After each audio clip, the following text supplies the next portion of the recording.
ধন্দগোজ গ্রামে ফের পাগলা শিয়ালের তাণ্ডব। একদিনে 7 জনকে কামড়ে জখম আতঙ্কে এলাকাবাসী। ঘটনাটি ঘটেছে উত্তর দিনাজপুর জেলার চপড়া থানার অন্তর্গত দাসপাড়া গ্রাম পঞ্চায়েতের ধন্দগোজ গ্রামে। আবারও ভয়াবহ শিয়ালের আক্রমণে রক্তাক্ত হলেন 7 জন নিরীহ মানুষ।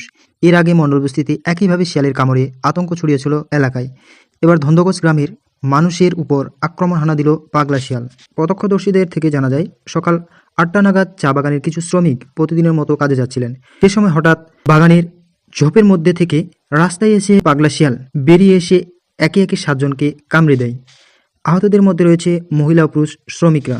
আহতদের দ্রুত চোপড়া ব্লক স্বাস্থ্যকেন্দ্রে নিয়ে যাওয়া হয়েছে, যেখানে তাদের প্রাথমিক চিকিৎসা চলছে। চিকিৎসকরা জানিয়েছেন, শিয়ালের কামড় র্যাবিসের ঝুঁকি তৈরি করতে পারে, তাই প্রতিটি আক্রান্ত ব্যক্তিকে পর্যবেক্ষণে রাখা হয়েছে। এর আগেও শিয়ালের আক্রমণে আক্রান্ত হয়েছিল মণ্ডলবস্তির 2 শিশু।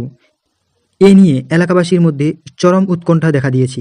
প্রতিনিয়ত এ ধরনের হিংস্র শিয়ালের উপস্থিতি গ্রামবাসীর জনজীবন যাত্রাকে বিপন্ন করে তুলেছে। স্থানীয় মানুষ ও জনপ্রতিনিধিদের পক্ষ থেকে বন দপ্তর ও প্রশাসনের কাছে আবেদন জানানো হয়েছে যে দ্রুত এলাকার পশু ধরার ব্যবস্থা করা হোক, নিরাপত্তা বাহিনী মোতায়েন করে শিয়ালের উপদ্রব রোধ করা হোক, যাতে সাধারণ মানুষ স্বাভাবিক জীবন ফিরতে পারে।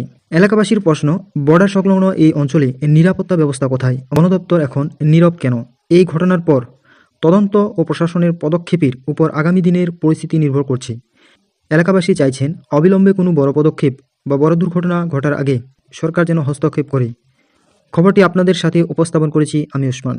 আর এরকম খবর পেতে অবশ্যই আমার এই ফেসবুক আইডিকে ফলো দিয়ে রাখবেন, এবং যারা ফলো করে রেখেছেন তারা শেয়ার করতে ভুলবেন না। ধন্যবাদ।